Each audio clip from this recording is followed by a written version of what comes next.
அமைதியான ஒரு சிறிய இந்திய கிராமத்தில் ஒரு நல்ல மனம் கொண்ட விவசாயி வாழ்ந்தான். அவன் பண்ணையில் ஒரு அழகான கோழியும் இருந்தது. அந்த கோழி தினமும் முட்டையிடும். ஒரு நாள் காலை விவசாயி கூண்டை திறந்து பார்த்தபோது ஒரு தங்க முட்டை அது பிரகாசமாக ஒளிர்ந்தது.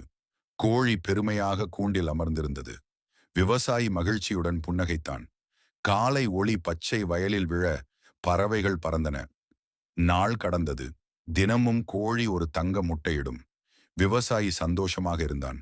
ஆனால் அவன் மனதில் பேராசை வளர ஆரம்பித்தது. ஒரு இரவு மங்கலான விளக்கின் வெளிச்சத்தில் அவன் கனவில் பல தங்க முட்டைகள் இருப்பது போல் பார்த்தான். அவன் முகத்தில் பேராசையும் ஆசையும் கலந்து தெரிந்தது. அடுத்த நாள் காலை கோழியை பார்த்தவுடனே அவன் மனசு கலங்கியது. இன்று கோழியை திறந்தா எல்லா முட்டைகளையும் வாங்கிக்கலாம் என்று எண்ணினான். அவன் கையில் கத்தி இருந்தது. ஆனால் முகத்தில் குழப்பம், மனதில் பயம். கோழி அமைதியாக அமர்ந்திருந்தது. சிறிது நேரம் கழித்து அவன் முட்டாள்தனத்தை உணர்ந்தான். கூண்டை திறந்தபோது கோழியும் இல்லை, தங்க முட்டையும் இல்லை. வெறும் கூண்டு மட்டுமே.